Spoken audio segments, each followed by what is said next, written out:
Right, let's crack on. Have you got Sure. an hour? I can do it now. Yeah. Okay, cool.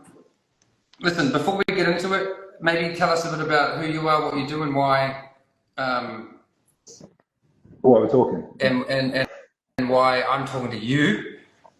Sure. Yeah. So I'm Sam. Hello. I know most of the people, the names I've seen in the comments so far. But yeah, I am a trader. I run the trade desk at a little company called Keynote Coffee. So we're a subsidiary of a much larger global trade house called Econ Agro-Industrial Corp. So Keynote, we're a small unit based in the UK. We focus on kind of specialty, high commercial, and certified coffees into UK, EU, Middle East markets. But our parent company, which is Econ, is, one of the kind of top two global merchants of coffee. So I've known Nick for a long time, and we talk a lot about the markets because I'm in the very privileged position of being involved in the UK specialty industry and having some access to all of that, but also walking in this slightly wider world with the group and having exposure to a lot of info. So yeah, hopefully that's helpful. That is good, yeah, thanks. Yeah, I mean, Sam's been a trusted coffee advisor for a long time, very critical role in my business for all things coffee and trading and hedging and movement of. Right, so we're obviously in pretty unprecedented times, depending on how you look at it, not Sure. mutually exclusive to coffee, but right? But one of the Yeah, things indeed. that I think is important is trying to uncover why there is so much confusion around the fundamentals in the coffee market and what it's supposed to represent.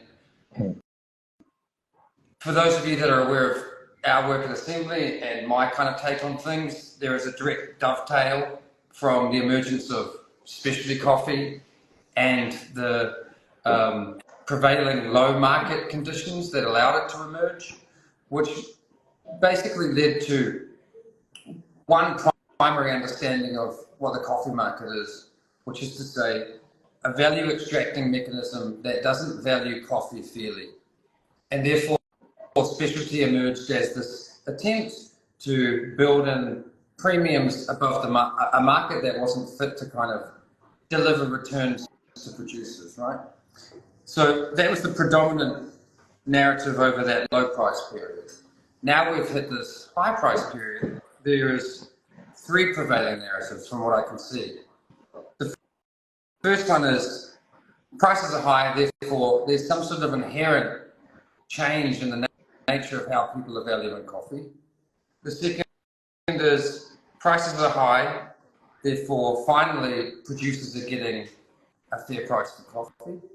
And the third is prices are high, but only spec traders or the market is benefiting from it, and there's a lot of people making shitloads of money, right? And all of these things don't really stack up because what's missing there is a fundamental understanding of what a futures market is. And it's too easy in coffee sometimes to think that coffee is an example of a unique commodity when it's not. So what we're going to try and do today is we're going to get you, and I'm going to play multiple different roles and steel man some arguments. But where we're going to start is to figure out what futures markets are, what they're built to do, to kind of, I guess, reassert that the futures are a thing. And that when you look at the market price, you're looking at a futures price, and what a futures market is a risk mitigation strategy. And actually, if you understand that, then any attempt to decouple from the futures market is to basically synthesize the same risk management things that the market can provide if you can access it. Yeah. What I'm not saying is that the futures market is flawless, nor is it entirely equitable, but it is certainly very necessary. So all of the noise around what the market's doing and the opinions that are kind of broadly spread about how people are behaving into it kind of miss the fundamentals, which means that you get opened up to a bunch of borderline conspiracy theories. There he is. Immediately, everything cuts out. But yeah, no, our Wi-Fi just went down, which is obviously an absolute disaster in the markets like this. But can you hear me okay? Yeah, well, I can hear you fine. Yeah, just don't touch the phone. But Your wife went down and you're a part of one of the biggest multinational trade houses on earth. We're in between offices at the moment. So I'm in like an interim office. We're moving into the big one, but I had to move offices yesterday and like carry all of our laptops and desks and everything up 2 flights of stairs for an interim space. So yeah, anyway, you made an excellent introduction, which I obviously immediately ducked out of very rudely, talking about what the futures market is and what it isn't.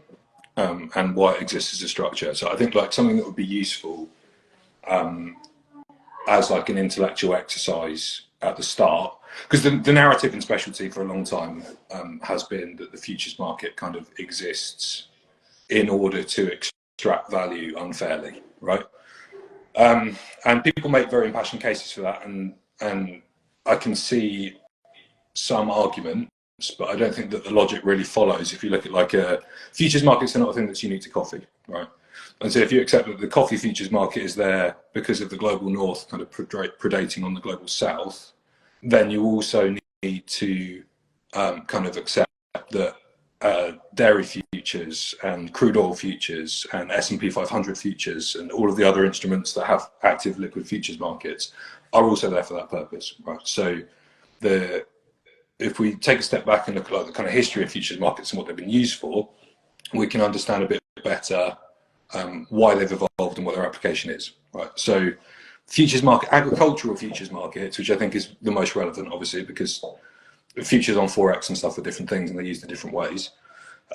They've been around for hundreds and hundreds and hundreds of years, right? And like the primary purpose of a futures market is, I mean, it's in the Bible, right? Like I think Joseph has a prophetic dream where there's going to be like 7 years of plenty and then 7 years of famine, right?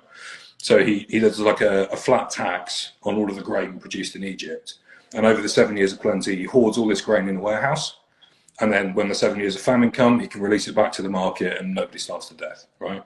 Now, essentially, that's the function of a futures market. So crops of all kinds come in, like they basically swing in terms of like production periods and usage periods, right?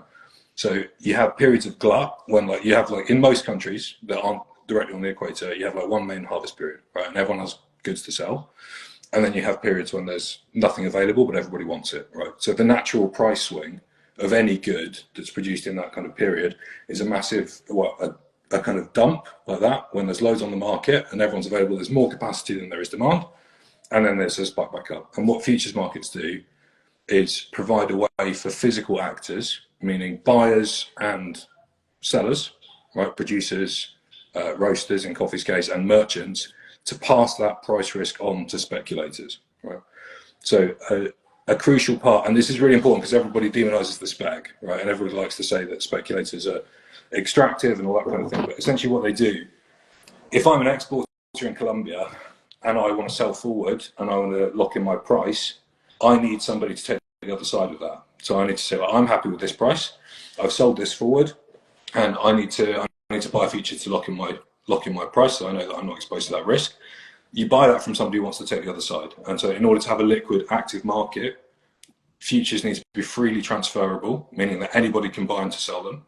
And inherent in that will be speculation, right? And there's a really interesting study on the Dejima Rice Exchange in Japan, which is the first like structured, organized futures market in the same way that we see it. There were earlier in Mesopotamia with copper futures and stuff like that, but they were like more like forward contracts. They were less freely transferable and tradable.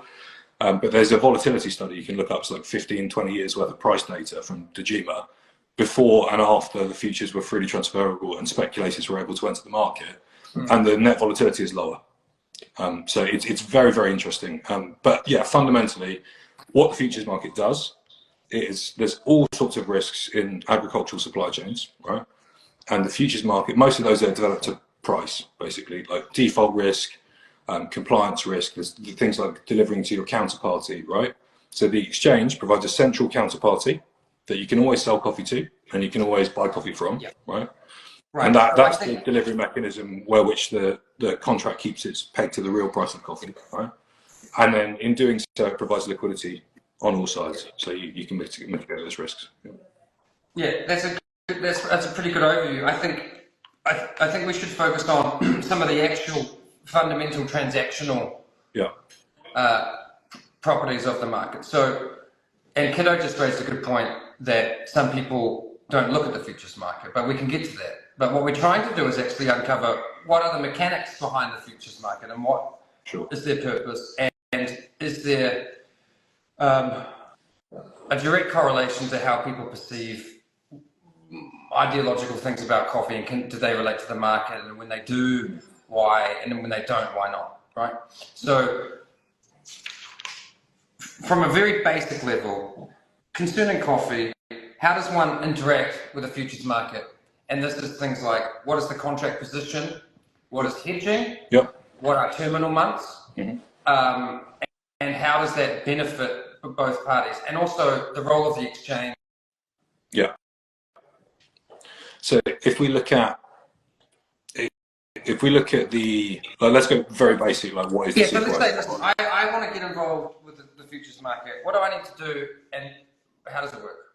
Okay, so the easiest way to think about it is in terms of exposure, right? So like commercial actors use, we've said already, they use the futures market to mitigate risk, right?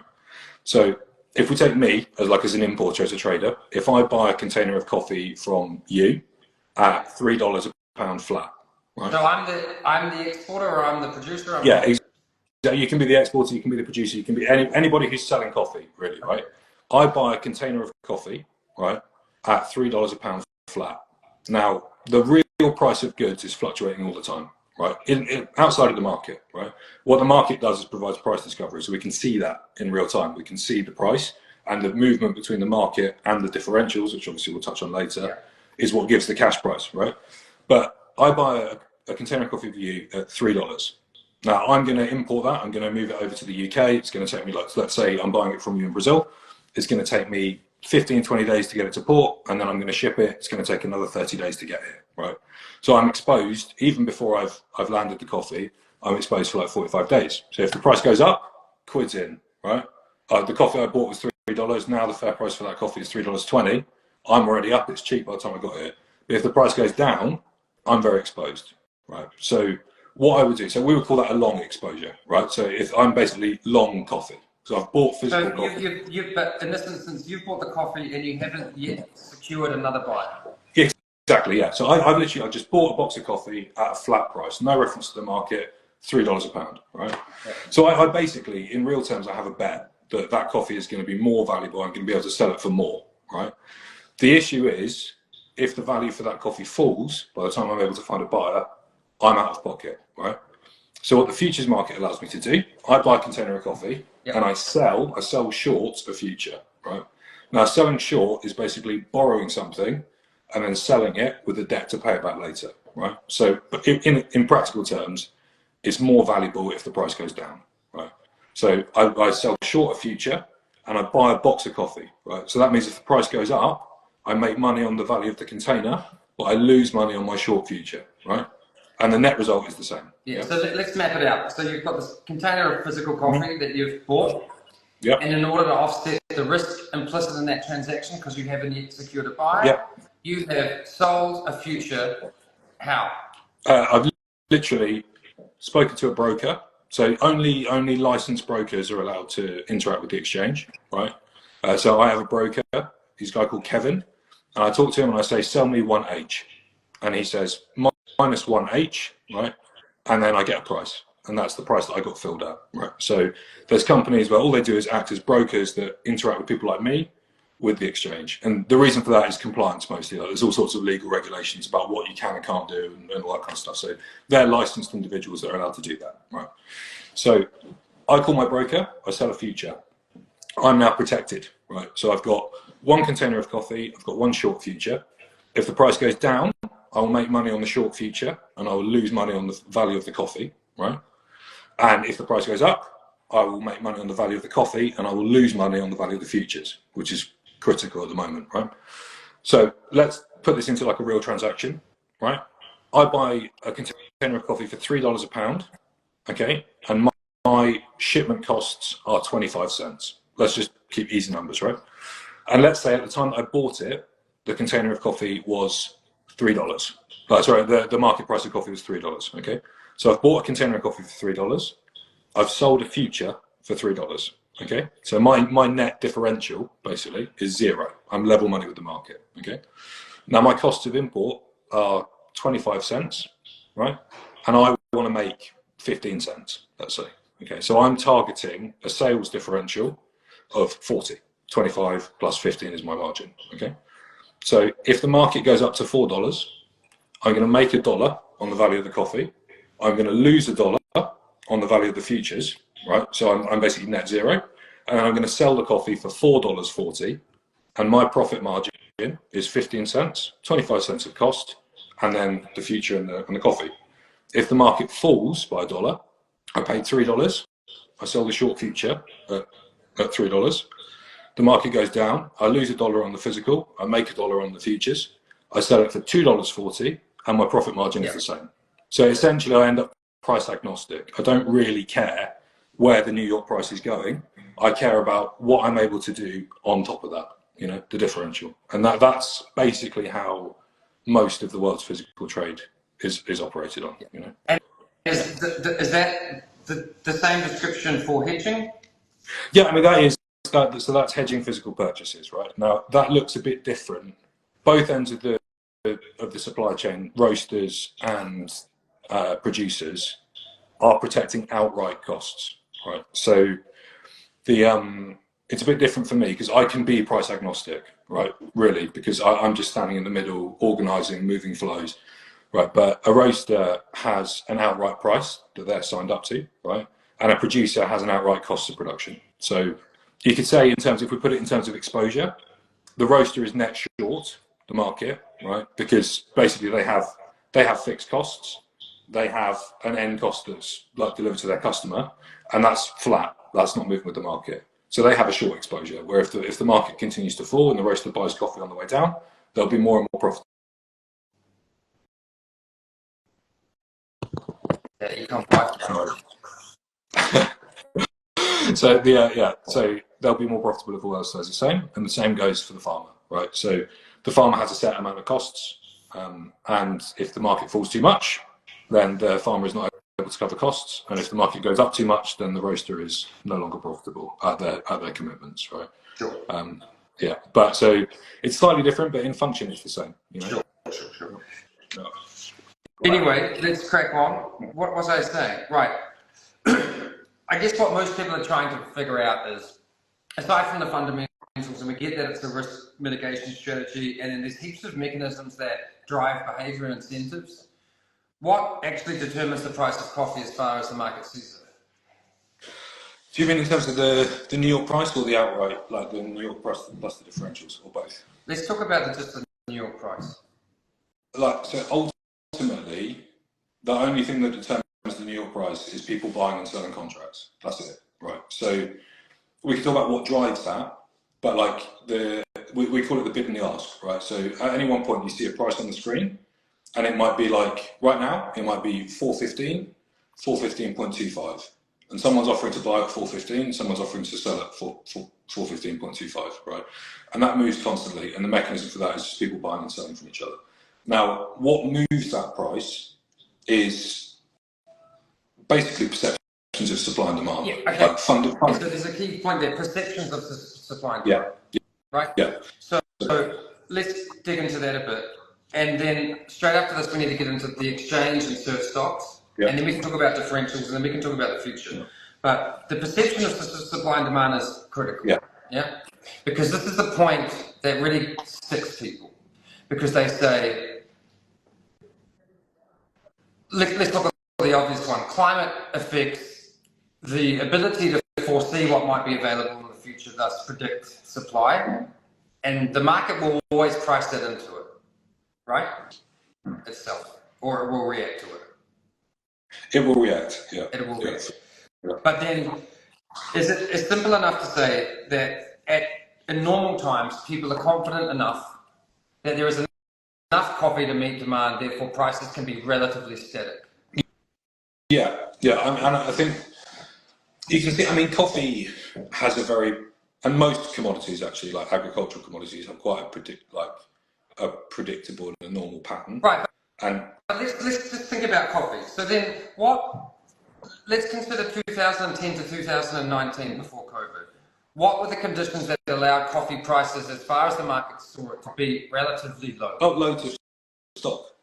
Loads That's of what stock. it is. Yeah. Right? Yeah, loads of coffee. Yeah. Loads of coffee, both in a physical sense and a predictive sense, by the way that we had constant regeneration of good flowering, thus good harvest, Exactly. right?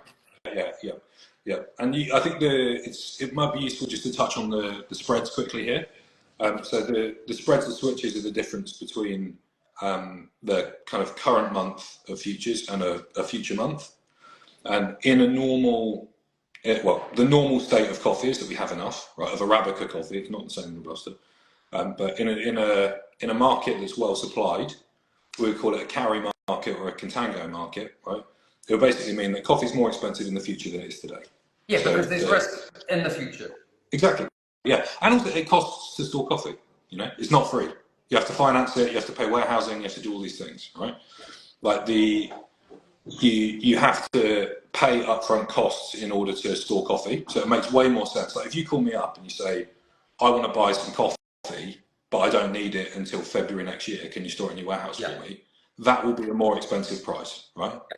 That makes perfect logical sense, right? And the market prices this in. So a normal structure, we call it the curve of the futures. You'd see it's cheaper now, and as you go further out, it's more expensive, right? And you can get a really good read for the market and for the perceived supply and demand balance by looking at the spreads rather than the outright price. Because there are all sorts of things that affect the outright price, like macro, currency, all these kind of things we'll touch on.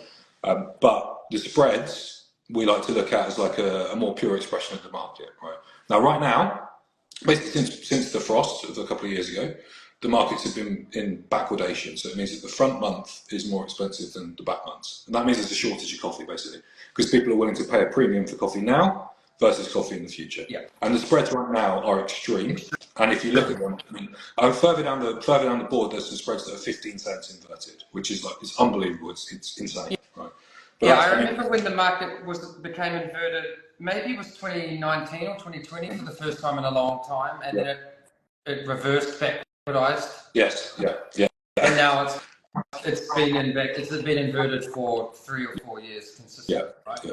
Yeah. Which is, and that's the vulnerability of the crop stability essentially driving that. Yeah, and you can see you can look at the spreads. If you have an eye for it, you can see perceived risks and issues. So one of the most inverted spreads on the board is towards the end of next year. It's the UZ, right? And that's EUDR, you know. Correct. Yeah. So the EUDR. Okay, we can get into a bit of that. A whole other question, but purely a point that the spreads price in risk across the board, and so that's a really good way of getting a bead for the perceived issues and perceived supply and demand in the market. Sure. Yeah.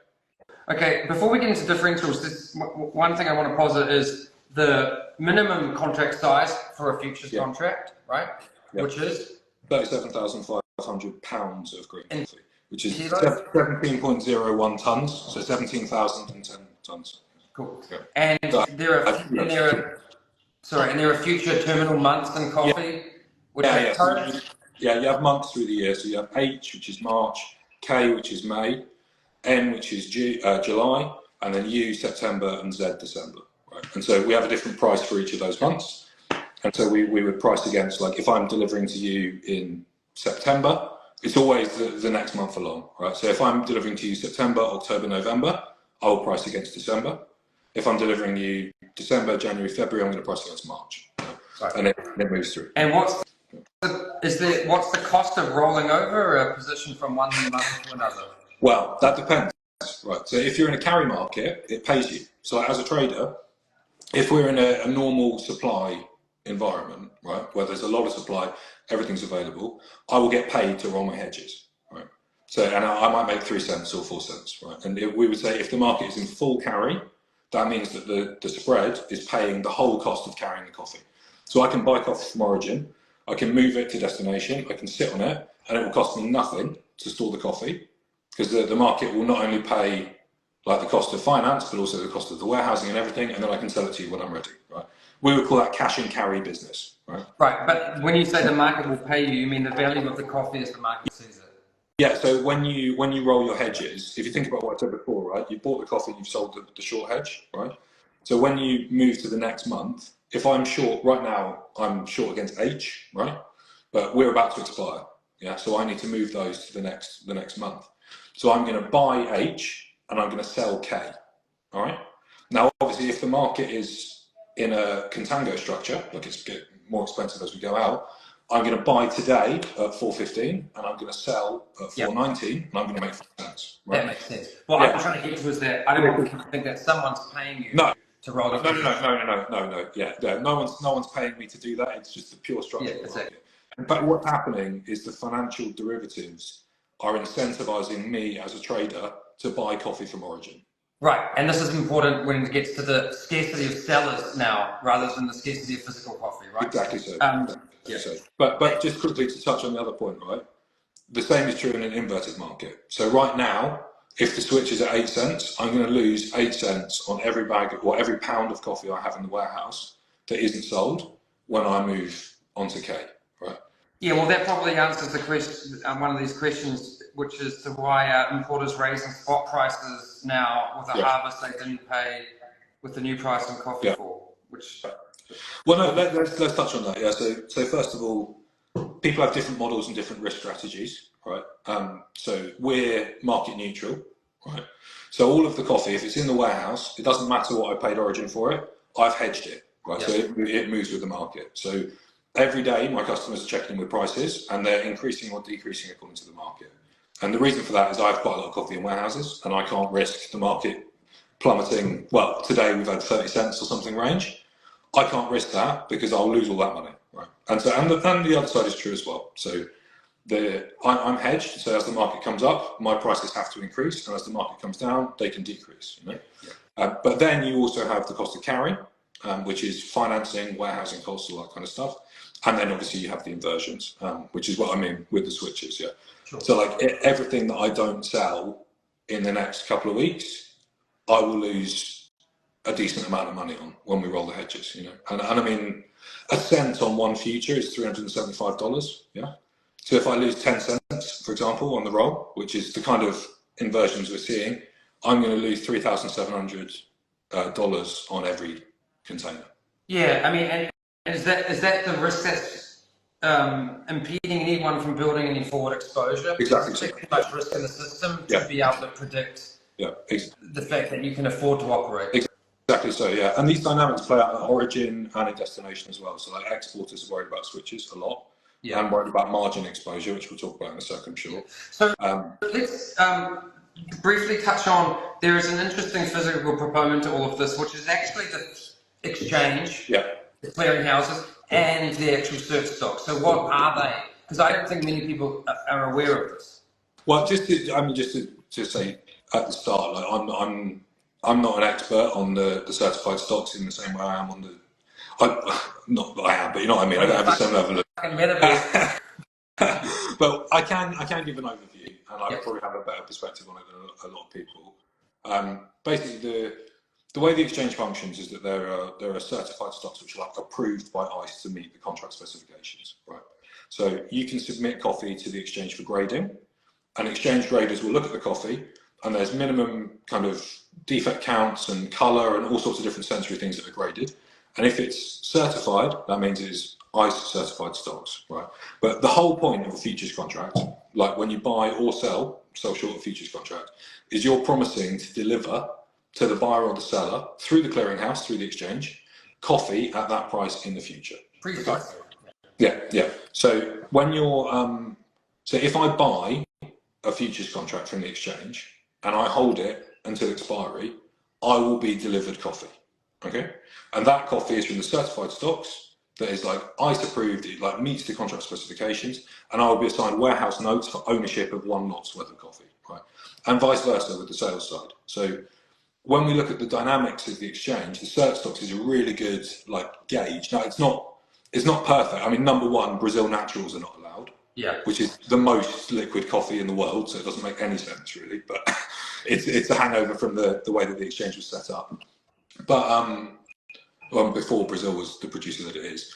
But that's a really good gauge for the amount of available coffee at destination, right? Because the cert stocks are published every day.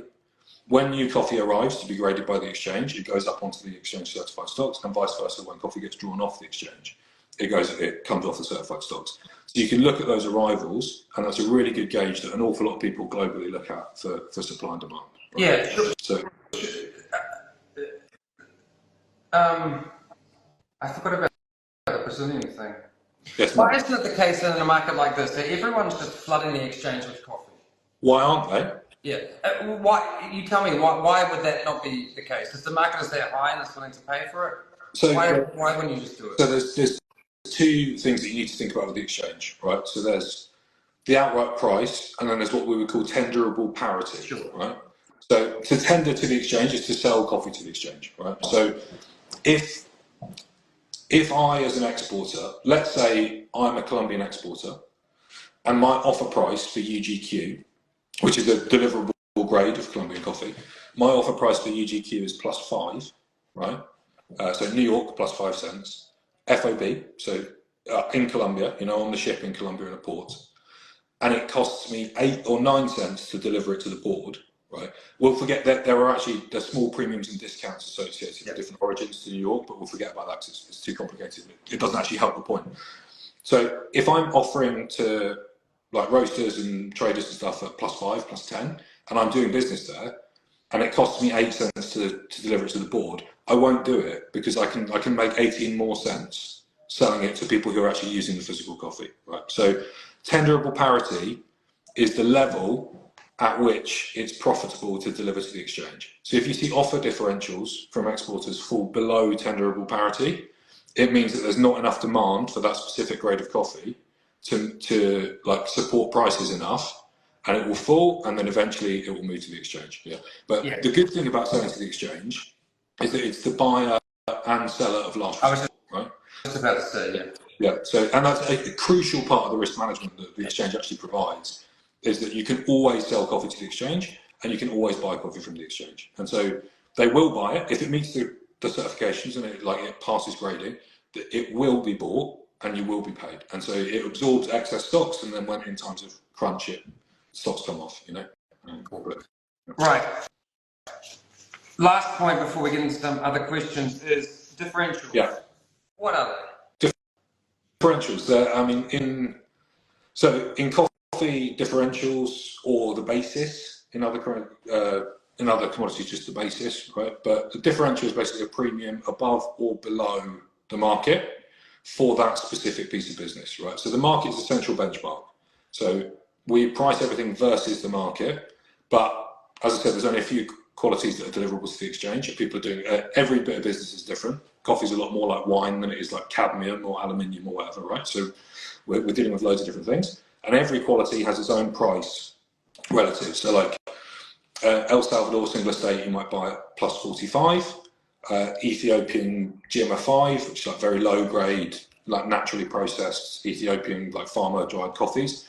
Right now, you might buy at -50. Right, so it's a price above. That's FOB equivalent. So it's above or below or at the New York price, and it serves as the New York is a benchmark, and then the differentials are the real price that's paid. Yeah. So apart from the exchange, most coffee is bought and sold on a differential basis, not a market basis. Yeah, on a differential basis, yeah. And actually, I mean, I would make the case that all coffee is bought and sold on a differential basis, whether or not you're told. Yes, exactly. So this brings us back to my point of addressing this the fundamental question of what is the market. When people see a market at this price, it's inadequate to say this price doesn't represent how I feel coffee should be priced. It's literally a price discovery mechanism that governs supply, demand, and underlying behavior. Yes, right? yeah.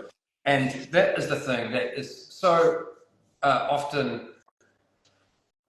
used as a kind of an excuse to assert or not assert a position on how you feel about coffee, if that makes sense. Right? Yeah. So I think clearing that up is really important.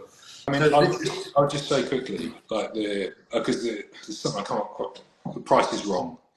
Price is too low, price is too high. The New York price, like the New York market price for coffee, is a combination of the entire global coffee industry: origin, roasters, traders, hedgers, speculators, everybody in the world who looks at this every day and values coffee, arguing about where that price should be. And so, like there are times when I feel that the price is wrong, and I'm a trader, so like occasionally it's my job to take a position on that, right? But you need to be like really sure that you know something that the crowd doesn't, you know, because on a long enough timescale, markets are weighing machines, you know. So everybody, like when you see the price ticking, everyone sees the price ticking up and down, ticking up and down.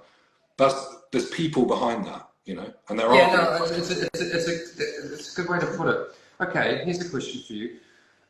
What do you say to anyone that would tell you the following statement?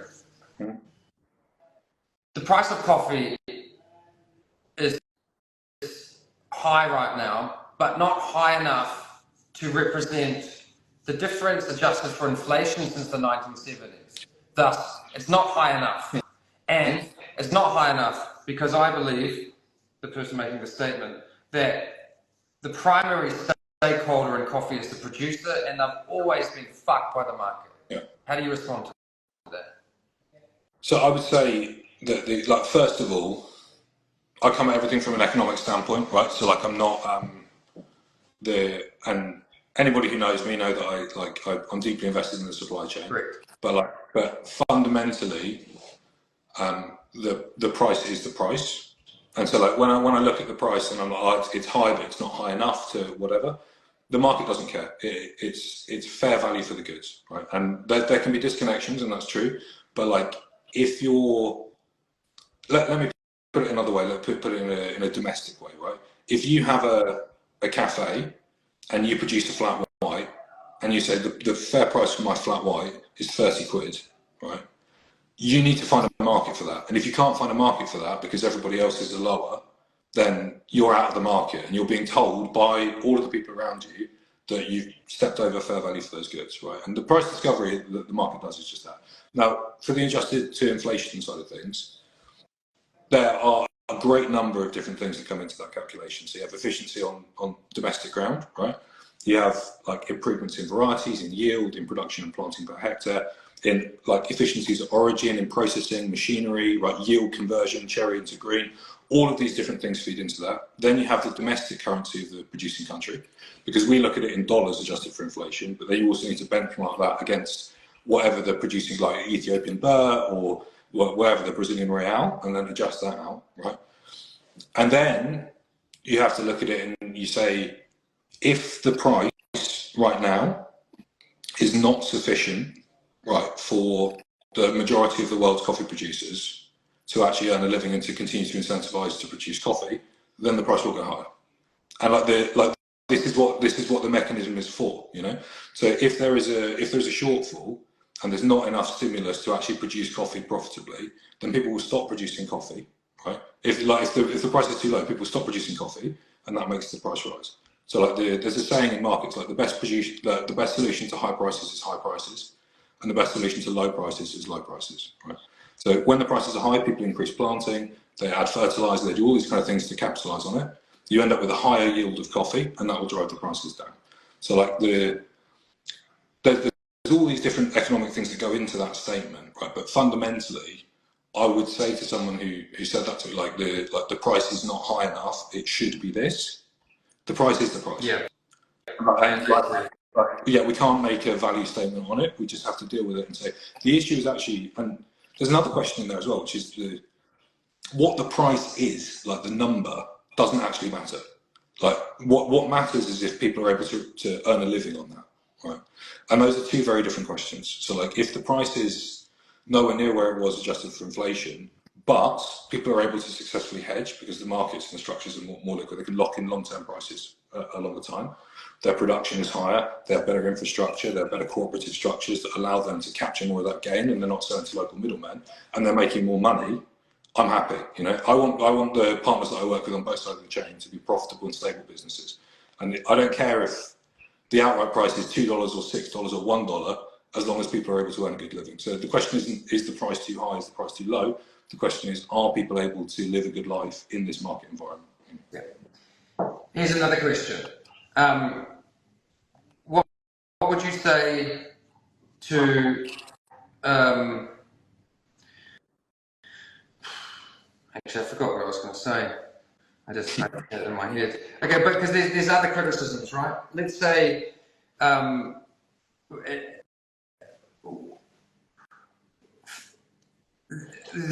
there is a misconception that there's some class of asset holders in the supply chain that are making a lot of money based on this price being that high. Yeah, yeah. Is that true? Yeah, I mean, the SPAC are making a lot of money right now. Yeah. Right, who Yeah. are the SPAC?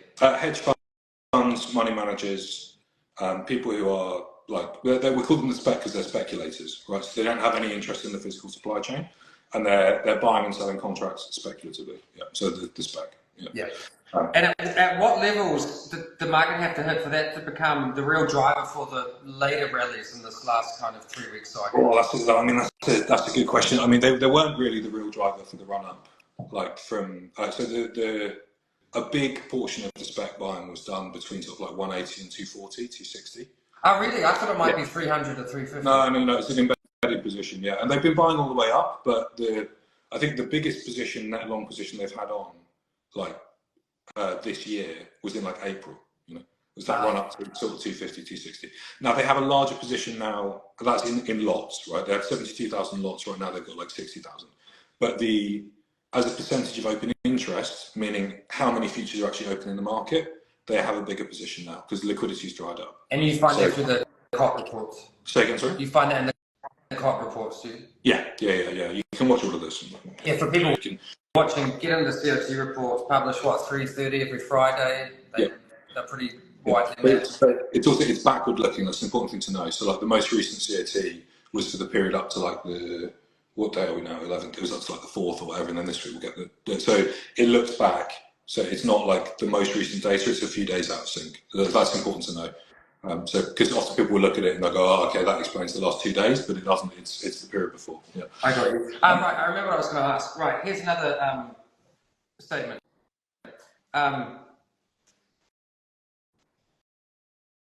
Battery is running low, but we got about 10 minutes. Here's another statement. Right. Coffee price is high. Doesn't matter because I'm a specialty coffee roaster, or I've been buying specialty coffee through my roaster. Yeah.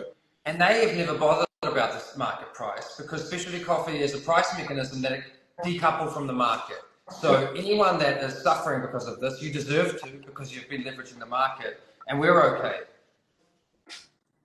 Yeah, I mean, and that's when the market's at $1.20. That's true. Exactly, but the market isn't $1.20. What I'm trying to say is, this is some of the stuff that comes through the ether, right?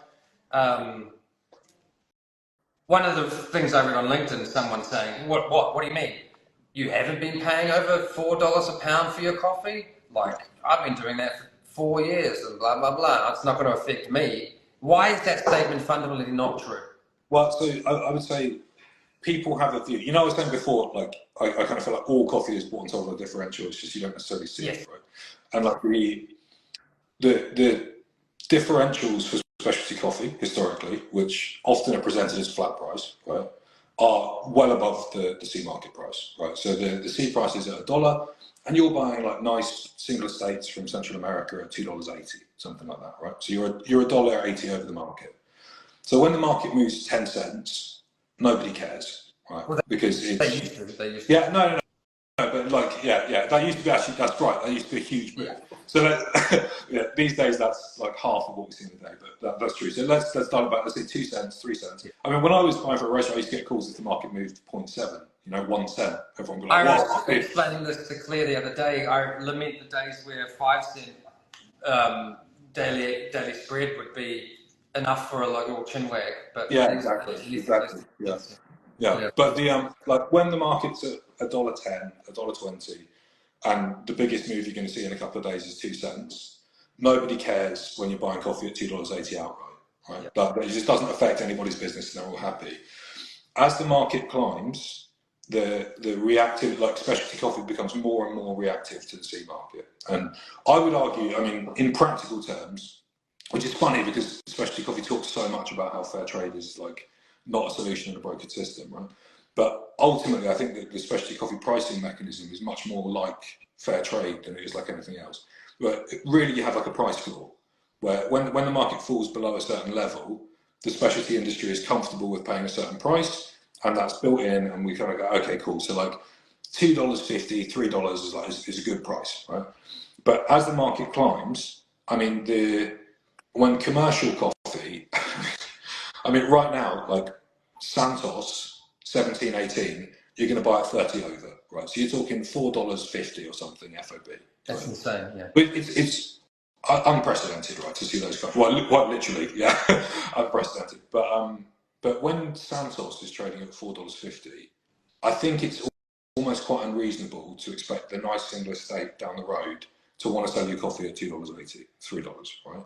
And it just simply it isn't the way that the offers are going to work out, because everybody has commercial pressures, everybody deals with these kind of things, and so like people have the sticking points, and essentially the whole market moves with it. Now that's the first thing. The second thing is actually being able to physically deliver the coffee, Yeah. right? Because the market is up because there is not enough coffee, right? That's the first thing. But yeah, ultimately, specialty coffee, as the market moves up, the relative differential of specialty coffee moves down and down and down and down and down until it's closer and closer to commercial prices. And now it's very interesting. Right now, like a lot of what we would consider sort of like mid-range specialty, like not super high-end micro lots and that kind of thing, but just like solid specialty blenders, 84, 85 point coffees from like a lot of the more specialty origins. They've all converged at quite similar levels, you know, on an FOB basis, where basically in line with like 5 to 15 cents over what the commercial coffee is trading at. You know. Yeah, I mean, that's a pretty complicated Yeah, sorry. analysis. No, this is why it is complicated. Yeah.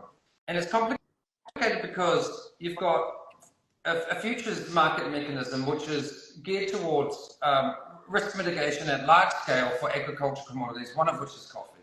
And then you've got the actors which engage in that to benefit from it, which are people that can access it, right?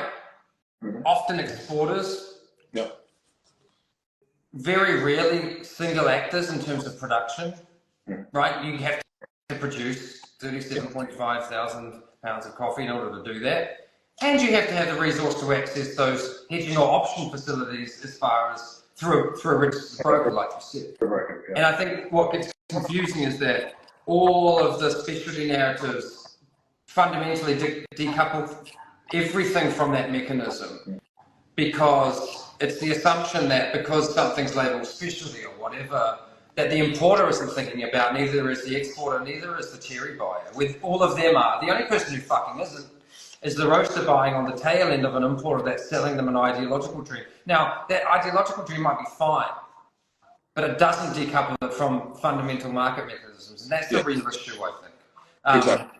And it's not to say that there isn't real profoundly good operations in place that avoid all of this, and that is the baseline for that is basically a proxy for everything else. I have a relationship with people that are well resourced to allow me to avoid financing and storage costs, right?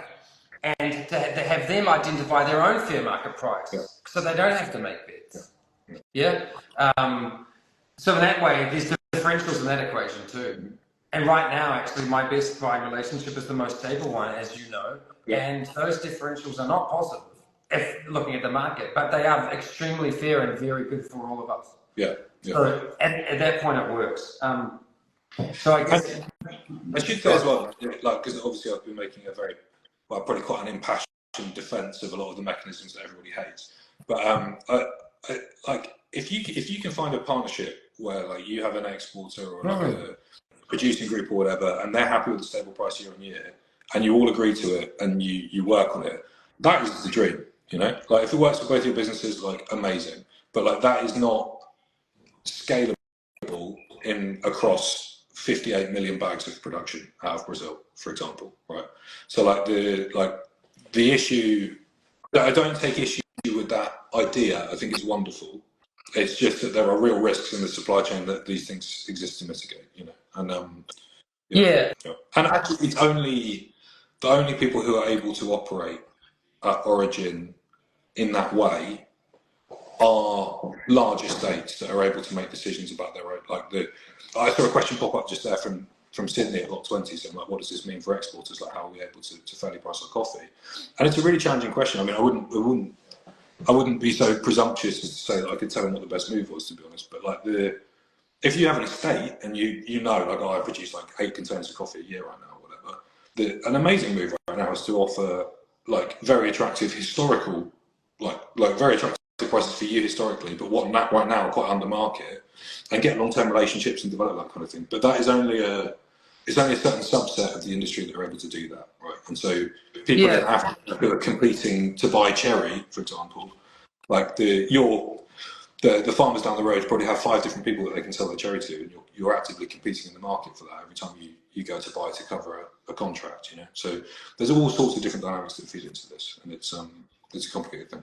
Yeah, I think it's an education piece, and the relative low market period in which specialty emerged, it was a very fertile breeding ground for people to be able to ignore the fundamentals of the market.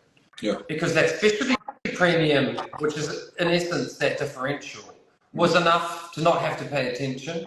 Yes. And I think one of the outcomes of that is that it allowed people to easily forget the underlying mechanisms that, I might be able to price the coffee, but I don't know how to move it. That's for the other guy. And that's for the importer. And who's the importer relying on? Often someone like you who's financing for them, right? With the liquidity in the market. And I think I'm not actually an advocate for any system. What I'm an advocate for is understanding the complexity and the nuance of one before fundamentally demonizing it as a way to kind of promote your own ideological stance on something. Yeah. You have to do a bit more work to understand this, and only once you do can you reveal, some sort of equitable solution. And most people that are quite vocal about this now in this market are either trying to prove people wrong for the sake of it, or to kind of propose something that isn't quite an adequate enough explanation for what's going on. Yeah, and like we said in the group chat the other day, trying to figure out reasons for this rally based on speculative activity, underlying behaviour, nefarious behaviour, let's say, or some sort of conspiracy. It's like stuffing a square peg into a round hole. Now, there are fundamentals at play, and they are described in the activity of the market, and here's what they are. So let's just briefly touch on all of this is fun, but it is fucking mental, this price, quite frankly. Like, it's extremely crazy, and the longer this goes on, the more everything around the market, including consumption, will have to revert to have some sort of sustainable solution, right? Yeah. Why is it so high? That's a great question. I mean, so fundamentally, there's not enough coffee, right? There is, but is that because, so there's 2 things to say there. Climate change is definitely impacting the ability for people to anticipate yields and deal with it, and then the quality function flows onto that, which generates probably some sort of superficial scarcity. But actually, if you could deal with the yields over lower qualities, you might be able to prop up the market, right, in terms of exportable. Yeah. And we haven't talked about cherry markets, actually, but we might have to do this again, Sam. There's really that'll be fine. And then you've got demand outstripping based on emerging markets. Yeah. So where's the scale tipping? Is it the demand side outgrowing supply, or is it supply?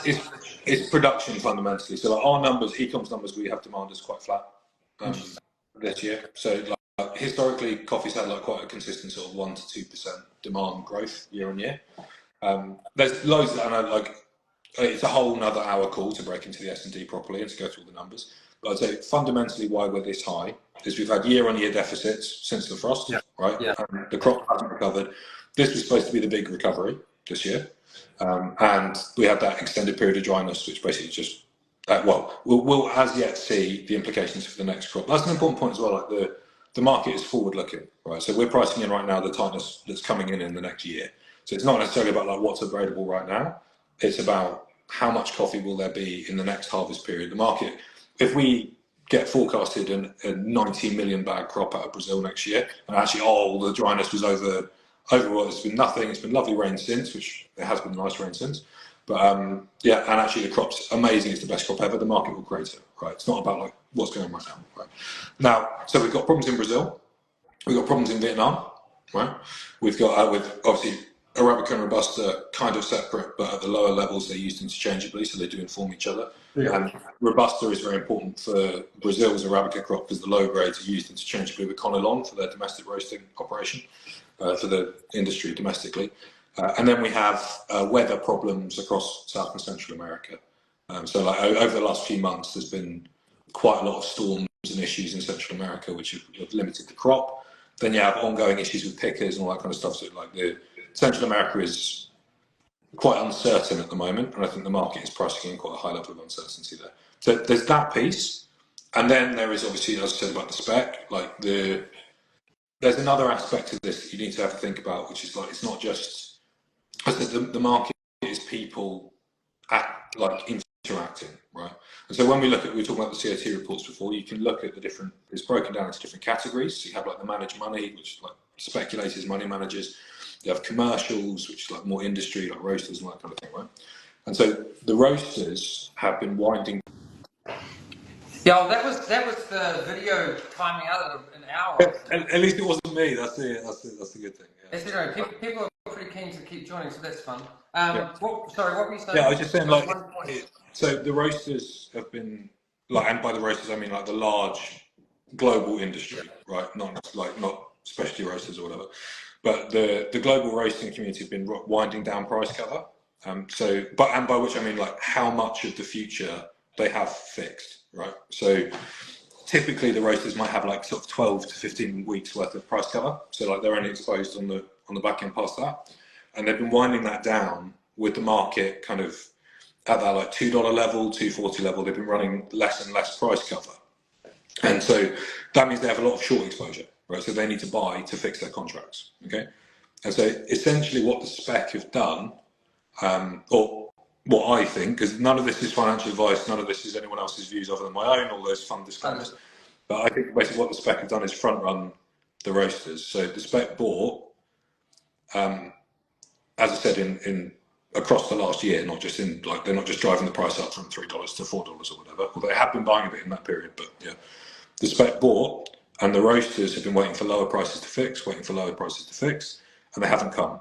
And then now, as the price gets higher, liquidity in the market drains out, right? Because there's this kind of paralysis, right? Because nobody wants to take on risk.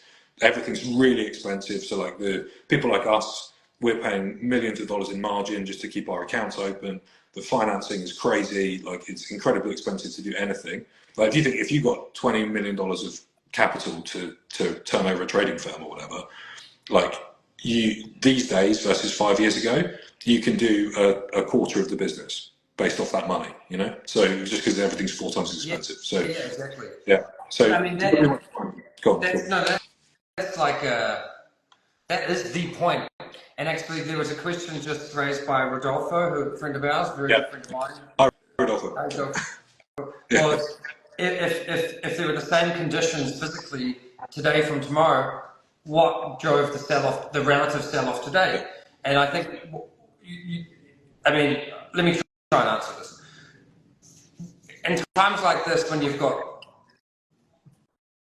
price pressures coming everywhere, you've got roasters winding down their long position, and you've got spec banking on that, and then everything starts to convolute into the same thing, which drives prices up, even if superficial against what's actually available. Obviously, you've got the fundamentals of supply and demand physically coming in. But the reason we've had this intensive period of the last week, my take is you move from price spikes driven by weather conditions and fundamental predictions to, which means one sort of physical future scarcity, into a scarcity of people willing to buy and willing to sell. Because everyone's waiting, and that's what chokes up the system. And over the last week, it's fair to say coffee really hasn't been moving, right? People have been very resistant to buy cherry, all of that. All of a sudden, the market thinks there's a top, coffee starts moving, price comes down. Is that correct? Yeah, I think you're definitely onto something with that. I would say that your point about a scarcity of sellers and buyers is true on the physical side, but it's also deeply true on the futures side, on the actual liquidity of the market. And so like when liquidity is thin like this, and there's like nobody wants to take it, and as I said, they're interconnected, right? So like if less physical business is being done, like right now, there's no obvious seller in the market because we're through the main Brazil season. We're yet to really enter the main flow for like Central America. So normally you would have consistent hedging volume from an origin, right? So in the most recent period, up until like kind of end of last year, start of this one, very consistently you have Brazil selling into that market, right? And so the like basically, yeah, Rodolfo, but I'll get to it in a sec. I also know also roasters are fixing. Yeah, but that's supporting it, right? Like so, the main seller in the market right now is the spec, and I would say historically, well, no, I shouldn't say that outright. I should say I think, because we haven't got the COT reports yet and we don't know if they're selling. But I would argue that probably this down action that we've seen has been profit taking, because the action at the end of the day yesterday felt to me, just my opinion, but it felt to me like a proper capitulation event, meaning either somebody had exposures that they just had to fix, they had to buy the market because they had no other choice, they couldn't take any higher prices, right? Or a co-op went under, or a trading house went under, and their positions were liquidated, right? And so like a margin call, like when we have a hedge, we pay margin to keep that open, meaning like we give a bit of money to the broker and say, oh, we'll sell one lot, and then we have like a margin requirement to keep that open. As we lose money, so we're short futures because we're hedging physical coffee. As the market rises, they ring us up and say, you need to give us more money by the end of the day, or we'll close all your positions. Right? And like at the larger level of like not what I'm dealing with, but like at the big level, that can be hundreds and hundreds of millions of dollars every day for weeks. Right? And like the kind of margin calls we're looking at, I mean the roaster margin call yesterday for the movement yesterday. I mean, I haven't done the maths immediately, but it's probably upwards of $1 billion for the commercial segment yesterday, right? On maths for their whole position, right? So like we're talking about absolutely unbelievable amounts of money, and like there isn't enough liquidity in the system. So I think probably people are lifting hedges, meaning that they're not they're no longer hedging and they're just closing it out of desperation because they can't afford to finance it anymore. Or people are going under, and we'll find out in a couple of days that a big co-op in Colombia or somewhere has blown up. But yeah, it's. I should point out as well, like you only ever hear the narratives that you hear about this high market are that it's hard for roasters and it's hard for, or it's great for producers, right? But it's also very rough on origin. Like this is an incredibly dangerous environment, and origin, like producers are dependent on export flow, exporters. There we go. Yeah, nice. Hugo just said it was about $690 million, the margin call yesterday. So yeah. Wow. Yeah, there you go. Yeah, so, yeah, we're talking about big amounts of money, right? So the exporters provide that flow, and they have short exposure because they're hedging, right? So as the market climbs, those exporters and those co-ops, like they're at significant risk, and they need to raise a lot of capital and be able to be very resilient, you know. And some of them won't be, and some of them will go down, you know. So we'll lose.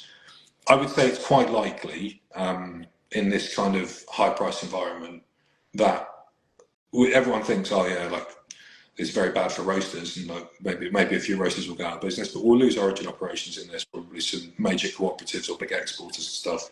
People on the trade, merchants, you know, like businesses at every level in the supply chain will go down because of this.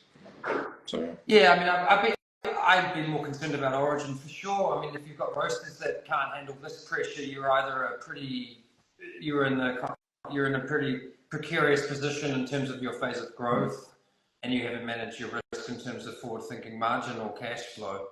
A lot of people will be too small to really worry. But then, of course, the access to any bailout mechanism on our end is probably a bit easier to find. Yeah. And also the scale of the businesses aren't big enough for people to care, right? So I think the advice to people out there would be, if the price is right, buy. Yeah. Right? Well, to be honest, that's my view generally anyway. Like I think if the bird in hand is better than two in the bush, you know. Yeah. And like I think a lot of people running small to medium size kind of nice roasteries are in this market very, very active speculators. And they just don't think about it because they're not selling futures, you know. But like, if you know, if you know you need coffee, I've had so many conversations with people about like when the price will come off, and it's like I can't tell you that, you know. And like I don't know that. And if I told you that and I was wrong and I got you into trouble, I would feel very guilty and responsible for that, you know. So like, we can talk about our views and all that kind of thing, but I think it's important not to get detached from the fact that like the whole industry is in the same boat with this, and the best thing that we can do is navigate it as best as we can, and that ultimately, if you have coffee that works for you, for your clients, and for your for your flows and your commitments, it's probably best not to gamble, you know, because and again, none of this is financial advice, it's just my view, all that kind of thing. I've got to do all the disclaimers, all that stuff. So like, don't trade anything based on what I'm saying here. Just like think about what I've said and see if you agree with it. You might not. I don't know everything. But like on a long enough time scale, the prices will go down again. Like it's just as and when, like if it's 5 years or 2 months or 10 years, you know, like eventually prices like this will stimulate a lot more production, and that production will come through and the prices will go down, right? But my personal view has been that we've been due a sell-off for a while, which I think we've seen today. But like the market can go to $6, like in the next few months. That can happen, you know. Personally, I don't think it's going to, but it can. And equally, we could be back at 2. So I think if you're not in the business of actively trading it, I think the best thing to do is just to work really closely with all of your customers and all your suppliers, and just try and find a path forward, you know, and not take on too much risk. That's my personal view. As someone whose job is to take on risk, you know, it's really hard. And actually, if it's not your full-time job, it's probably not a good idea. That would be my suggestion. Yeah. All right, mate. Listen, let's call it there because my phone's going to die and I got to be somewhere else. But cool, thank you very much. No worries, I think there's already a bunch of questions come through on the feed and some on private messages. We might want to address some things, focus on origin, tier markets, some of the other underlying mechanisms and potential pathways to. I think people look at the market as ultimately the be-all and end-all instead of an indicator, and that's what people get frustrated with. But there are solutions and people are doing them. But that doesn't eliminate the need to actually figure out what they are, build them and implement them. Yes. Yeah, 100%. Right? Yeah. And, you know, if you like, you know, build a business if you want to do one. Yeah. Yeah, I mean, basically. Yeah. Exactly. Well, mate, thank you very much for your time. I hope it was good anyway. And anyone who has any comments or questions that they want to talk to me about, just give me a message. You know, I'm here. Awesome, bro. Thank you very much. No worries. Thanks. See you later. Okay. How do we do it?